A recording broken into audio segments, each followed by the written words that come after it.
The dropship tore through the upper atmosphere of Carith 9, its hull groaning under the pressure of entry. Outside, the reinforced viewport stretched a blinding ocean of ice and fractured glaciers, broken only by the occasional shimmer of auroras rippling across the sky.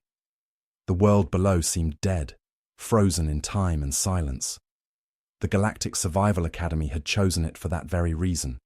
Carith 9 was where technology faltered, and instinct decided who lived and who didn't. Inside the ship, rows of cadets sat tense and silent, their breath fogging the glass of their helmets. The air was dry enough to burn. Evan Cole sat at the end of the row, his gloved hands resting on his knees.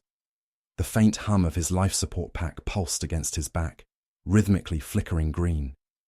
He had read the mission briefing 3 times, memorized the specifications of the planet, and listened carefully to the warnings. The planet's atmosphere was 90% nitrogen, laced with suspended crystals of frozen methane. Temperatures could drop below -180 degrees at night. For most species, that meant instant death without power armor.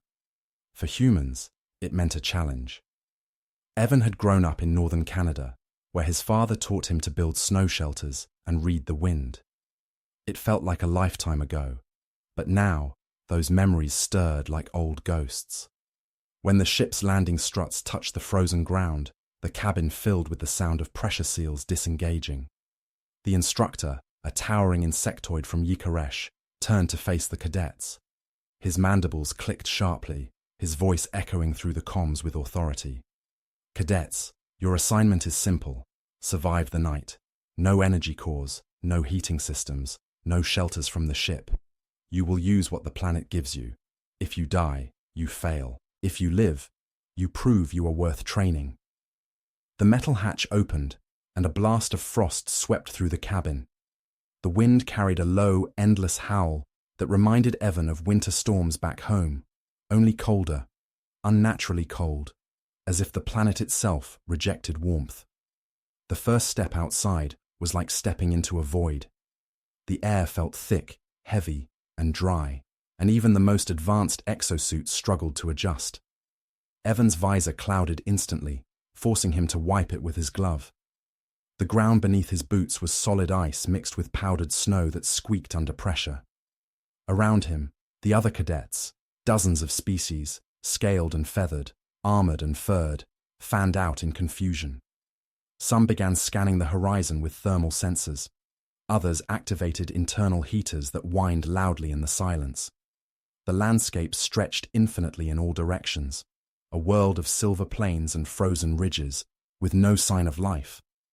The sun hung low, a pale blue disk behind the haze. One of the cadets, a reptilian female named Sarak, muttered through her translator, "This place is cursed. Even the air bites." Her scaled skin had begun to frost over despite her suit's protection. Another, a bulky furred creature from Vornis, laughed in response. "Humans will die first. Mammals aren't made for this." Evan ignored the remark. He crouched, scooped a handful of snow, and rubbed it between his gloves. It was dense and granular, compact enough to cut and stack. Perfect. He took a slow breath, watching the vapor crystallize and drift away like tiny shards of glass. The group moved toward a nearby ridge to set up camp. The instructor's shuttle lifted off and vanished into the pale sky, leaving behind nothing but the scream of the wind. The cadets began unloading their packs, thermal coils, reflective tents, plasma spades, but within minutes, the first signs of failure appeared. The heat cores flickered. One of the alien tents collapsed as the synthetic fabric turned brittle. The high-pitched alarms of dying power cells cut through the blizzard like cries for help. Every system designed for this mission began to fail, one by one. The aliens cursed and scrambled, their voices rising in panic. Evan stood still, scanning the horizon. He could feel the cold seeping into the seals of his gloves, but it didn't scare him. It was familiar, the kind of cold that stripped away pretense. He took off his outer pack and set it aside, deciding to rely only on what the land offered. The storm wasn't strong yet, but the sky had darkened to a leaden grey, and he could sense the temperature dropping. The others were trying to fight the cold with tools. He would outsmart it instead. He began walking toward a flat stretch of snow a few meters away, where the wind seemed to move in smooth waves rather than violent gusts. He knelt and drove the edge of his field blade into the snow, cutting a clean block about the size of his chest. The blade hissed faintly as it met compact ice. He lifted the block and set it aside, then cut another and another. The others stopped to watch, bewildered. Sarak tilted her head, her voice trembling from both confusion and cold. "What is he doing? Building a grave?" Evan didn't answer. He focused on his rhythm. Cut, lift, stack.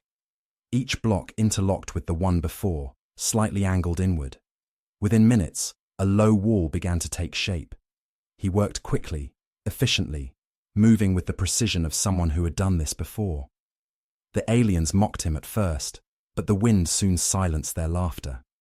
As the temperature plummeted, their instruments stopped working entirely. One by one, the cadets began clustering near him, not out of respect, but out of fear. The air grew denser, and every exhale froze into white mist that hung in front of their faces. Frost crept up from the ground, crystallizing their boots. The alien from Vornis tried to ignite a plasma flare, but it fizzled out instantly, the fuel freezing before it could burn. "This planet rejects heat," he growled. Evan didn't look up. "Then stop trying to give it fire," he said quietly, his voice muffled through his helmet. "Give it shape instead." He placed the last block, closing the dome. The interior dimmed to a soft blue glow, the light filtering through compacted snow. He carved a small entrance tunnel, angled against the wind.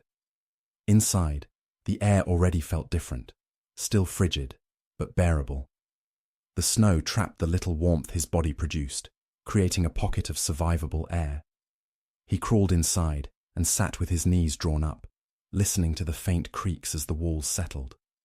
It was small, barely big enough for one, but it would hold. Outside, the cadets huddled in the open, their suits frosting over, their movements slowing. The storm that had begun as a whisper was now a roar. Evan heard one of them scream as a tent pole snapped and flew into the dark.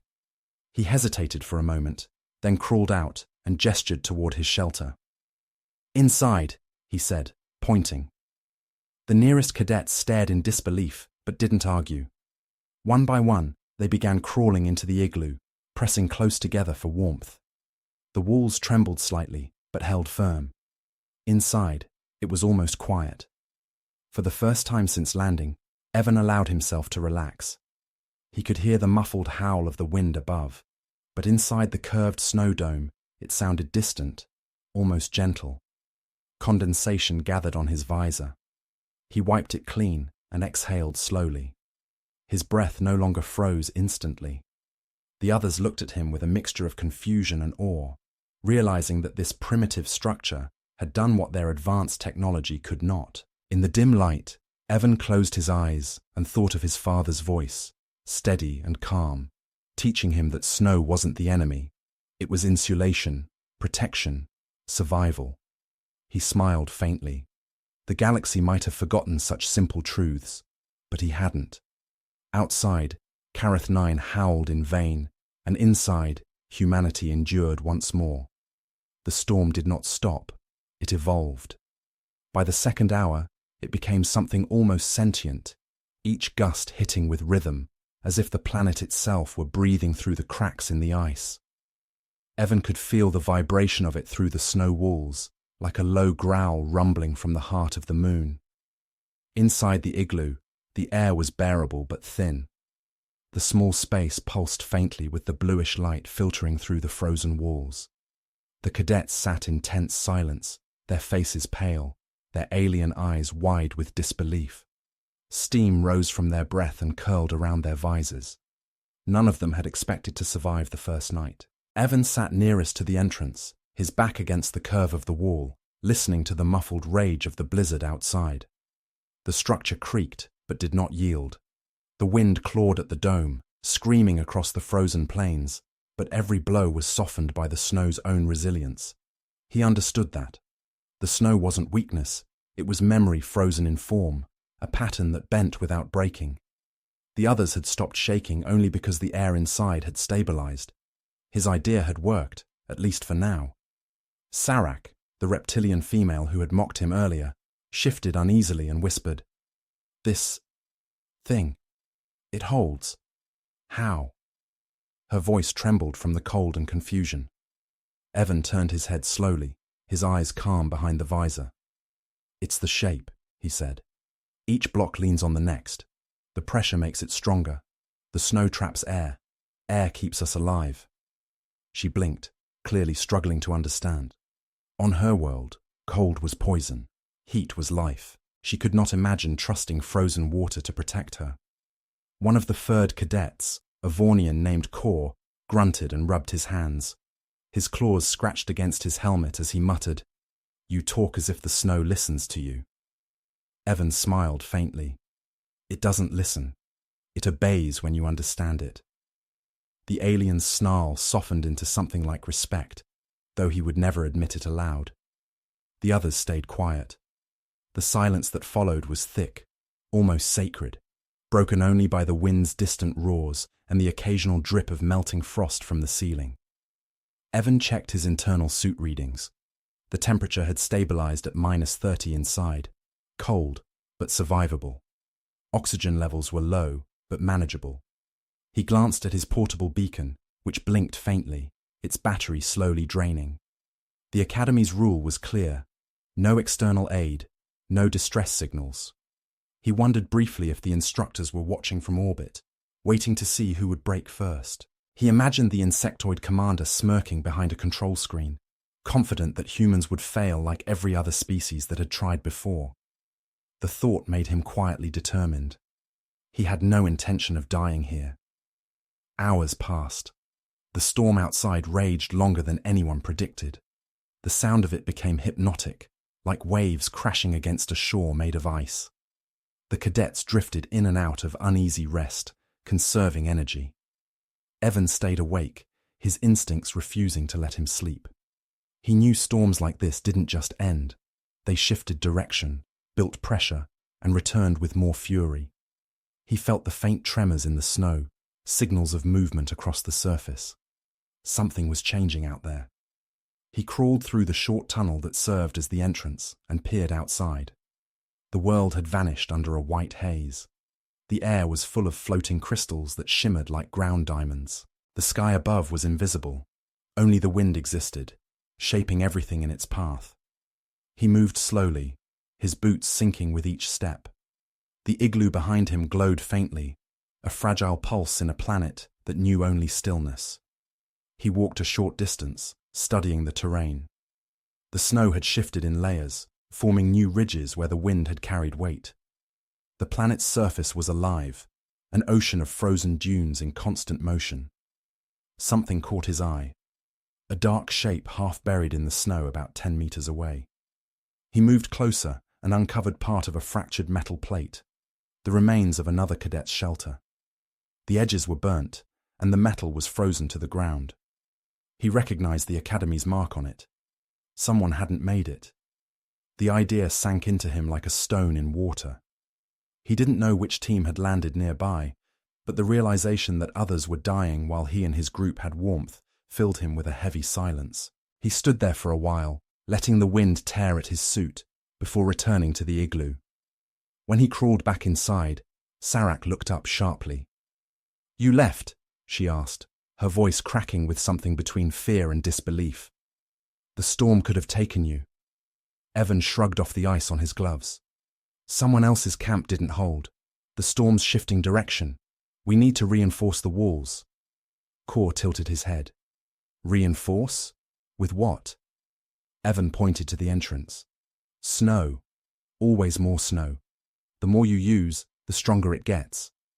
The cadets exchanged uncertain glances, but no one argued. He led them outside, one at a time, tethered together by cords from their packs. The cold bit through every layer, but he worked quickly, showing them how to cut larger slabs from the compacted drifts and slide them into the outer layer of the dome. The aliens mimicked his motions clumsily at first, their fingers numb and movements awkward, but under his calm instruction, They began to adapt. The dome doubled in thickness, the seams sealed tighter. The outer shell hardened under pressure, creating an insulating barrier that even the wind struggled to penetrate. When they finished, Evan stepped back and examined the structure.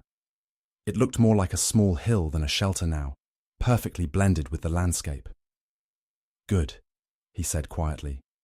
"Now it's part of the planet." The others stared at him as if he had spoken magic, but he didn't elaborate. To him, it was simple logic. On worlds like this, survival meant becoming invisible, merging with the environment instead of defying it. As the second night approached, the storm began to weaken. The constant roar dulled into a deep hum, like the planet was sighing in exhaustion. The cadets returned inside, where the air felt thicker and the walls radiated faint warmth from the trapped body heat of 8 living beings. It was the closest thing to comfort any of them had felt since landing. Sarak curled her limbs close and whispered softly, "Your kind built this on your world." Evan nodded. "A long time ago, before machines did everything for us. My father taught me." She hesitated. "Why would you remember such things? Your people have technology far beyond this." Evan smiled faintly in the dim blue light. "Because one day, technology fails. The cold doesn't." She didn't respond, but he saw her eyes soften with understanding. The arrogance of the academy, the belief that survival was purely a question of tools, was unraveling right before them. Outside, the storm's remnants swept across the plains, carving new shapes into the snow. The landscape changed silently, shifting like a living organism. The auroras returned, faint streaks of green and violet spreading across the upper sky. Evan crawled halfway out of the tunnel and stared at them for a long while. They reminded him of northern lights back on Earth, though these seemed older, more ancient, like the planet was speaking through color. He watched until his visor frosted over, then went back inside. By the time the others slept, he was still awake. The faint rhythmic sound of breathing filled the dome, and for the first time, he felt a strange sense of peace. He had not come to Kareth 9 to prove anything. He had come because he wanted to understand how far adaptation could go, how deep memory could reach. He realized now that survival wasn't about endurance or strength. It was about remembering what the galaxy had forgotten. The silence beneath the snow wasn't emptiness. It was wisdom, waiting for someone to listen. Evan leaned his head against the wall, closed his eyes, and listened. The storm had passed, but the planet still spoke, through cracks, through pressure, through faint crystalline echoes. Somewhere above, the instructors might have been watching, confused by the lack of panic, irritated by the absence of failure. But down here, under a dome of frozen light, a human had already rewritten the lesson. The next morning came without warning. The first light broke through the thick haze of snow, painting the frozen plains in pale gold. Evan awoke to the muffled sound of movement, a slow shifting of snow, and the faint whisper of wind brushing over the igloo's walls. The storm had finally quieted, leaving behind a world so still it seemed carved from glass. The cadets stirred one by one, blinking through the dim light as if emerging from a long dream. Their bodies were stiff from the cold, but they were alive. The igloo had held through the night, and the quiet that followed the storm felt unreal. Evan pushed himself upright and checked the integrity of the walls. Thin veins of frost shimmered like veins of crystal, but the structure was solid. The air inside had grown heavy and warm from collective breathing, and condensation hung like fog near the ceiling. He crawled through the tunnel and emerged outside. The cold struck him immediately, sharp and dry, but the sky was clear for the first time since landing. Above him stretched a vast, silver-blue horizon, unbroken and endless. The auroras from the night before had faded, leaving behind streaks of pale color across the sky. It was beautiful in a way only deadly things could be. The alien cadets followed him one after another, stepping into the snow with cautious wonder. None of them spoke for several minutes. Sarak, the reptilian female, stared at the horizon with wide eyes. It's so quiet, she whispered, almost afraid to disturb the stillness. Kor, the furred Vornian, grunted and shook the snow from his shoulders. Quiet means death, he muttered, his voice rough. Evan looked out toward the distant ridges, watching faint swirls of snow lift and fall with the wind. Not if you listen, he said. Silence isn't empty here. It's just waiting. The aliens exchanged uncertain glances, but Evan was already kneeling beside the igloo, examining the snow near its base. The storm had shifted the surface slightly, creating small drifts that pressed against the lower edge. He began clearing them away, explaining as he worked. If we keep the walls clean, the air inside stays dry. Trapped moisture turns to ice and weakens the structure. The others followed his instructions without protest now. Their skepticism had faded overnight, replaced by a quiet respect. The humans' methods had saved their lives, and that simple fact had changed everything. As they worked, Sarak crouched beside him and watched his movements. Your people used to build these on your home world? She asked softly. He nodded. Yes, long before we had ships or synthetic shelters. We learned from the cold how to make warmth. She tilted her head. But you said your planet is warm now. Why still remember? He looked up at her, the corners of his mouth lifting faintly. Because forgetting is how civilizations die. Every species that stops remembering how it began ends up believing it's invincible. She said nothing, but looked down at the snow, tracing its surface with her clawed fingers as if it held answers she couldn't yet see. By midday, the sun rose high enough to cast faint shadows. The cadets had started organizing their supplies, redistributing what remained of their food rations. Most of the high-calorie gels had frozen solid, and even heating them required patience. Evan melted a small portion of snow in his gloved hands, letting it warm just enough before mixing it with nutrient powder. He passed the container around, letting each cadet take a small sip. The taste was awful, metallic and bitter, but it was sustenance. Don't drink too much, he warned. Your body will burn through heat faster if you do. His calm tone carried authority now, and no one argued. While the others rested inside, Evan walked to a nearby ridge to scout the area. The ground crunched under his boots, a rhythmic sound swallowed quickly by the open air. He carried a compact scanner, one of the few devices still working, though its range had diminished in the cold. The display flickered, but showed faint readings, metallic traces about 1/2 kilometer east. He adjusted the settings and squinted against the glare. It could have been debris from another training pod, maybe even part of the supply drop. Whatever it was, it could hold something useful. He turned back toward the group and gestured for Kor to follow. The Vornian grunted, but obeyed. The two moved across the frozen expanse in near silence, their figures small against the white void.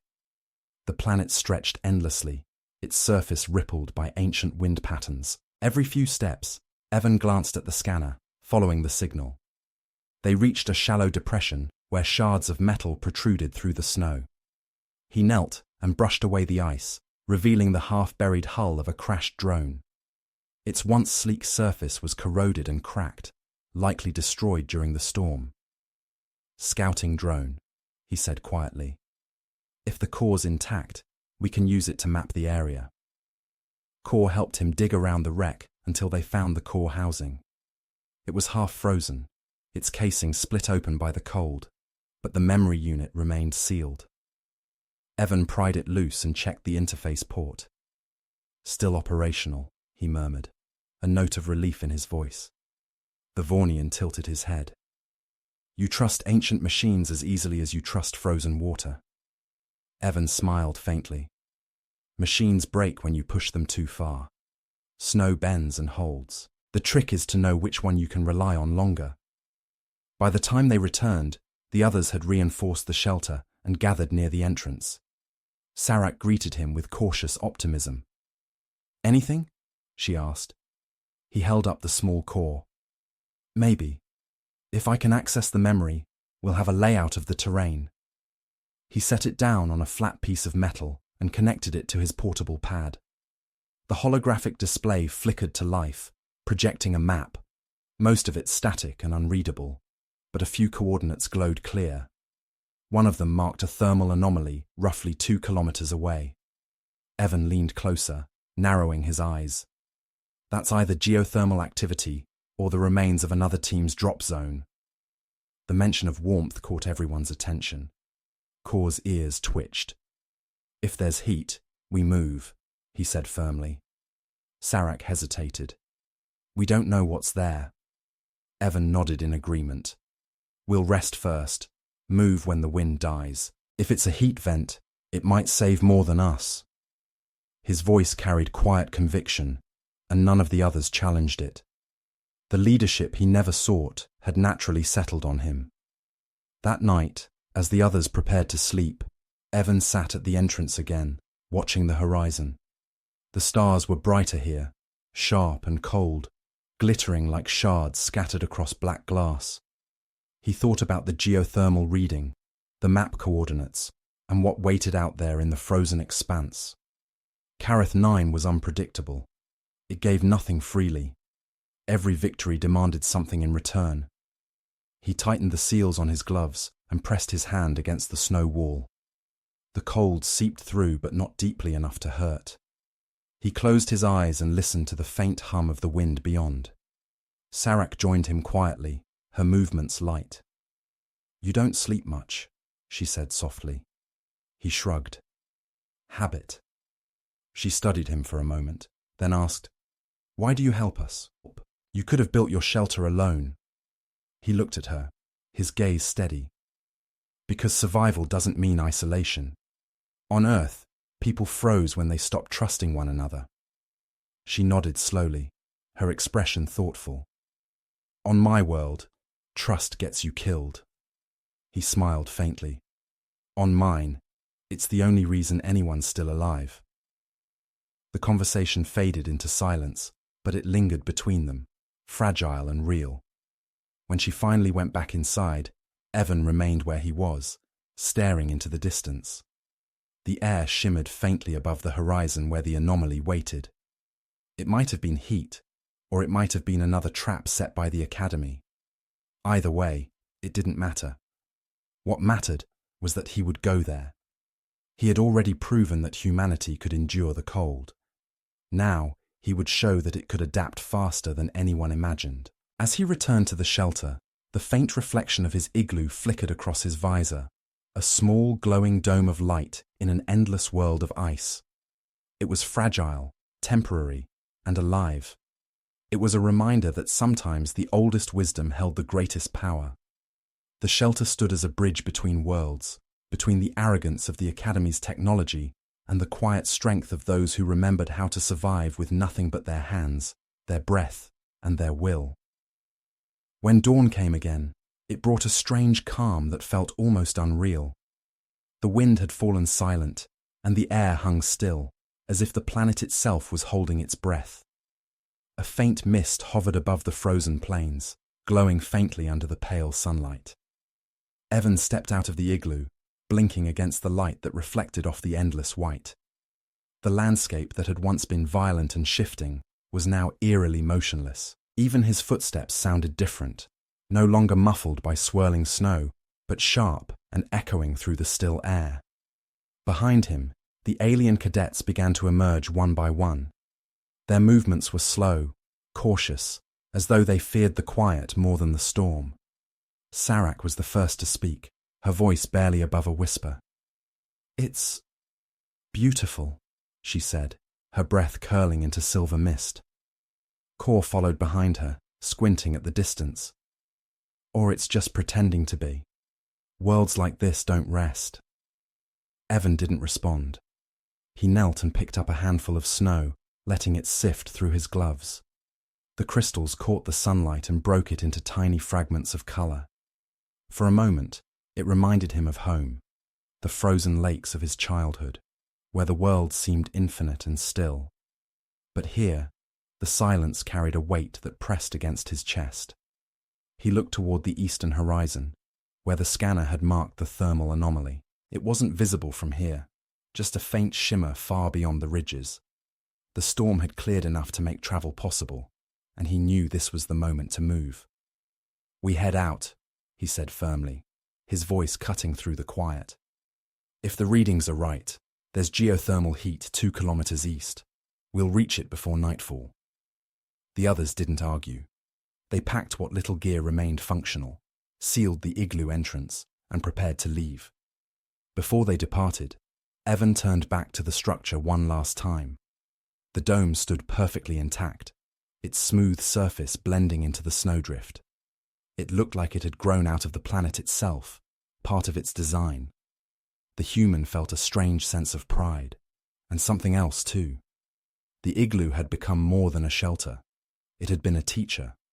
It had reminded him that survival was never about conquering nature, but about listening to it. He brushed his glove across the snow, leaving a faint mark, and then began walking. The group moved in single file across the vast expanse. The cold bit at their joints, but the sunlight softened its edge. Every few steps, the snow cracked underfoot with a hollow sound, revealing the frozen crust beneath. The silence was overwhelming. No insects, no wind, not even the hum of their malfunctioning gear. It was as if the world itself had gone deaf. After an hour, Sarak broke the silence. "You think this heat you saw is real?" she asked. Evan nodded. "It has to be. Kareth 9 isn't just ice. The Academy's records said there's volcanic activity deep beneath. If the surface cracks somewhere, there'll be warmth." Kor grunted skeptically. "And if it's not warmth?" Evan's voice stayed calm. "Then it's another problem to solve." The others exchanged glances, but his certainty steadied them. They had stopped questioning his instincts. The human had proven that his logic was not arrogance but experience, the kind of knowledge that couldn't be programmed or simulated. As they approached the first ridge, the terrain began to change. The snow grew denser, tinted faintly blue from underlying ice veins. Evan climbed to the top, his boots slipping slightly, and paused to catch his breath.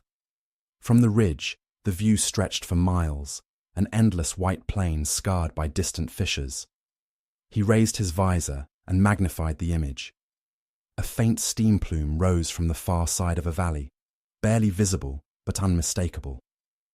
"There," he said, pointing. The others followed his gaze and saw it. A column of vapor twisting slowly upward, fading into the pale sky. The group pressed forward with renewed energy. The air grew thicker as they descended into the valley, and the ground under their feet softened. It was subtle at first, a crunch that turned into a wet slush. The temperature on Evan's wrist display rose by a few degrees. He smiled behind his visor. "We're close." As they reached the source, the snow thinned to reveal dark stone beneath, cracked and steaming.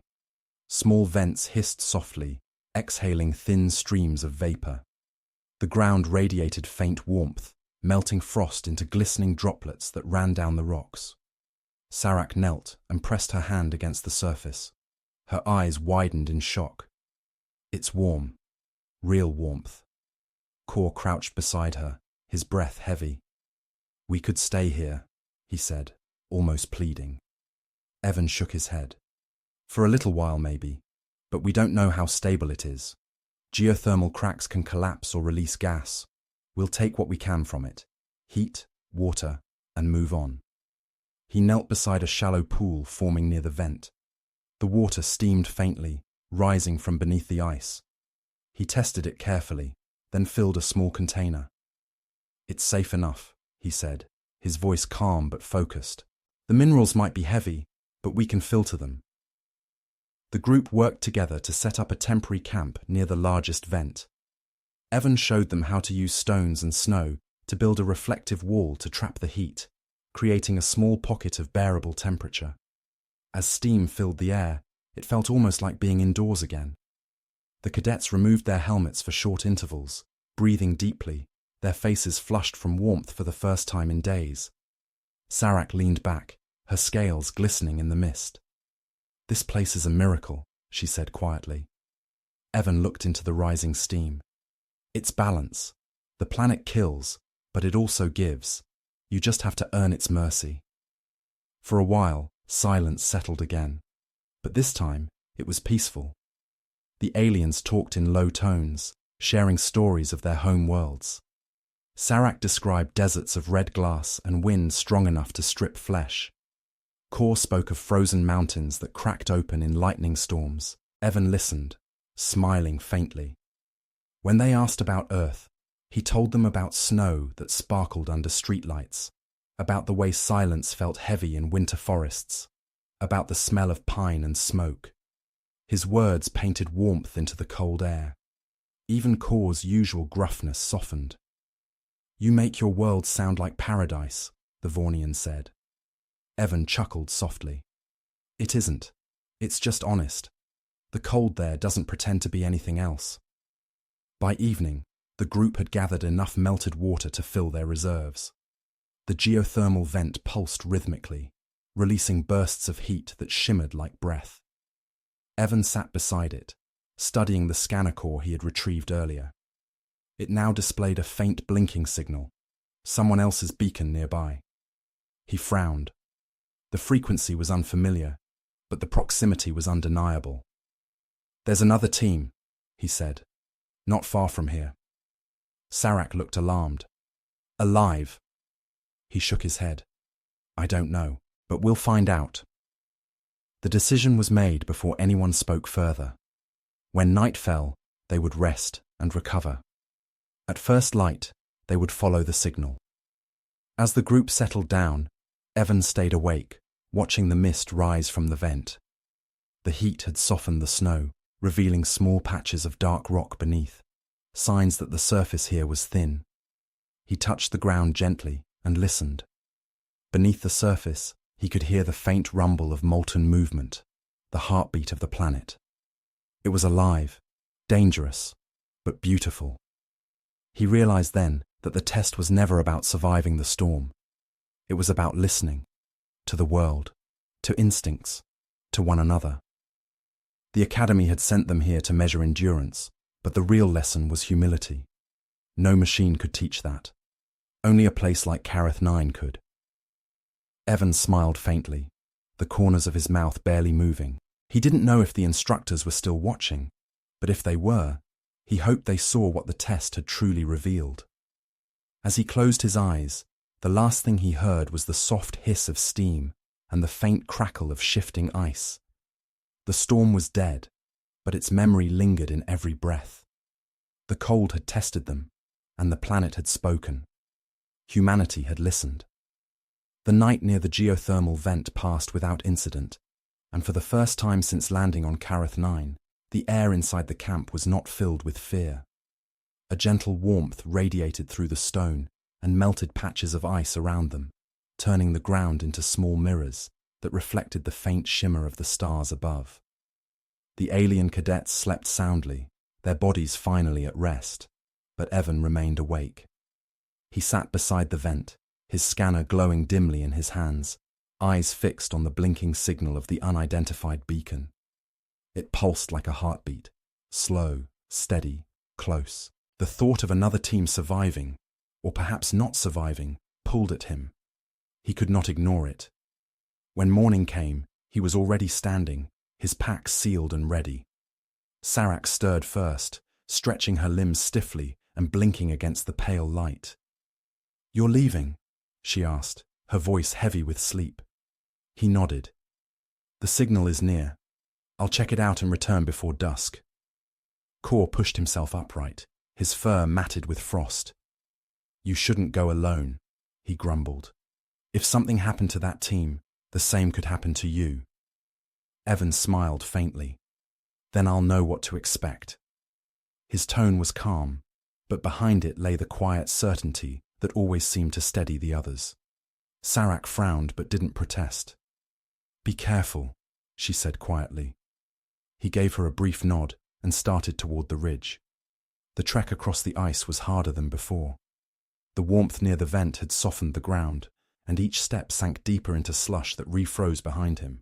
The wind had returned, weaker than during the storm, but sharp enough to cut through the outer layers of his suit. His breath fogged the inside of his visor as he climbed the ridge, one deliberate step after another. The landscape stretched endlessly in every direction, a world made of silence and reflection. He felt small beneath its vastness, but not powerless. The quiet had become familiar, almost like an ally. After nearly an hour, he reached the top and saw it. A broken transport pod, half buried in snow, its emergency lights still blinking weakly beneath a crust of ice. He approached cautiously, scanning for movement. The beacon's signal matched perfectly. He brushed away the frost from the entrance hatch and tried to force it open, but the door refused to budge. The impact had warped the frame. He circled around and found a section of the hull torn open by the crash. Inside, it was dark, lit only by the faint blue pulse of a dying power core. Evan climbed through the opening and froze.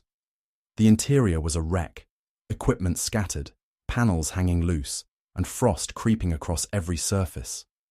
Against the far wall lay two figures, motionless. Their suits were shattered, visors cracked, the markings of the academy faintly visible on their sleeves. He crouched beside them, his breath shallow. The first cadet's chest plate was fractured inward, the life support light long dead. The second had collapsed near the control console, his hand still resting on the signal transmitter. The beacon had been activated manually, likely moments before the end. He knelt there for a long time, the silence pressing against his ears. The Academy would call it an unfortunate loss, a statistical failure in a controlled experiment. But standing there among the frozen remains, he saw something far more profound. Arrogance turned to consequence. These cadets had trusted their technology completely, their survival dependent on systems that could not feel, think, or improvise. When those systems failed, so did they. He exhaled slowly, the sound soft and almost mournful. "You deserved better," he whispered. He retrieved the data module from the damaged console, tucking it carefully into his pack. Before leaving, he cleared a small space near the two fallen cadets, stacking blocks of snow to form a crude shelter over their bodies. It wasn't a burial, not really, but it was protection, from wind, from scavengers, from the cold's endless hunger. When he finished, he stood back and stared for a moment longer before turning away. As he began the descent, the first flakes of a new snowstorm started to fall, erasing his footprints behind him. When he returned to camp, the others were waiting near the vent. Sarek was the first to spot him, relief flashing across her face. "You found them?" she asked. He hesitated before answering. "Yes, but not alive." The words hung heavy in the air. Kor lowered his head slightly, muttering something under his breath that sounded like a prayer. Evan handed the data module to Sarek. "This might have the records of what went wrong. Maybe the Academy can learn from it." She took it carefully, her claws trembling slightly. "You still think they'll care?" she asked bitterly. He looked at her and said quietly, "If they don't, others will." The group stayed near the vent for another day, gathering energy and melting water. The warmth was both a gift and a warning. The ground occasionally trembled, reminding them that the planet's heart was restless. By evening, a sharp crack echoed across the valley. The vent hissed violently, sending a plume of steam higher than before. The ground under their feet shifted. Evan reacted instantly. "Move!" he shouted, grabbing Sarek's arm. The group sprinted toward the ridge as the vent split open, releasing a roar of gas and molten fragments. The heat wave hit their backs like a slap, and the air filled with a deep, grinding rumble as the fissure widened. They reached the ridge just as the vent collapsed in on itself, sealing under a layer of molten rock that cooled almost instantly in the freezing air. The camp was gone, swallowed by the planet's shifting crust. The silence that followed was deafening. Sarek turned to Evan, her voice trembling. "If we had stayed a moment longer," he nodded, "we would have joined the others." His calm tone didn't mask the weight in his eyes. Survival on Kareth 9 was never guaranteed. It was earned, every hour. By the time the Academy's extraction vessel descended through the clouds, the group stood huddled together on the ridge, exhausted but alive. The bright floodlights cut through the haze, and the mechanical whine of the engines shattered the planet's quiet. The ship landed heavily, and the hatch opened. The insectoid instructor stepped out, his chitin gleaming under the light. His mandibles clicked sharply as his gaze swept over the survivors. "Unexpected," he said coldly. "You lasted longer than projected." His tone carried no warmth, no admiration, just sterile observation. Evan met his gaze without speaking. The instructor gestured for the group to board. As they climbed the ramp, he stopped Evan briefly. "Your methods violated standard procedure. Use of unauthorized materials is grounds for disqualification." The words were meant to sting, to remind him of hierarchy. But Evan simply looked at him and replied, "Then disqualify me. The others are alive." He stepped past him and entered the vessel without waiting for a response. The instructor stood motionless for a moment, his multifaceted eyes reflecting the human's retreating figure. Back at the academy, the report caused uproar. The footage from the mission, Evan building the igloo, leading the group, surviving through ingenuity, spread through every division. Cadets watched it in stunned silence. Instructors argued over regulations, and administrators scrambled to justify their rules. The academy initially marked his record as failed protocol, but within days, the public channels caught the story. Across the galactic networks, debates ignited. Should survival be judged by innovation or obedience? The phrase, "the human shelter," became a symbol of defiance and intellect. Under pressure from the Senate of Species, the Academy reversed its ruling. The test on Careth 9 was suspended indefinitely, and Evan Cole's name was entered into the archives as the first cadet to survive the planet without external support. When he received the notice, he didn't celebrate. He simply closed the message, looked out at the night sky from the Academy's observatory, and thought about the frozen graves he had left behind. He understood something the instructors never could. The lesson of Careth 9 was not about strength or intelligence. It was about humility. The galaxy had grown arrogant, trusting in technology and forgetting the primal wisdom written into every living being. Humanity had simply remembered what others had forgotten, that the simplest truths endure the longest. Months later, he was asked to speak at a symposium about survival ethics. The hall was filled with scholars and officers from across the stars. When his turn came, he walked to the center of the platform and spoke softly, without ceremony. "The cold doesn't care who you are. It doesn't test your technology or your pride. It only asks one question. Will you listen?" He paused, his eyes sweeping over the crowd. "On Careth 9 we didn't survive because we were strong. We survived because we remembered." When he left the stage, silence followed him, deep and thoughtful. The same kind of silence that had filled the air beneath the snow. And as he walked through the corridors of the Academy, he knew that somewhere, beyond the stars and storms, the planet still waited, frozen, patient, eternal. It needed no witness. It had already taught its lesson.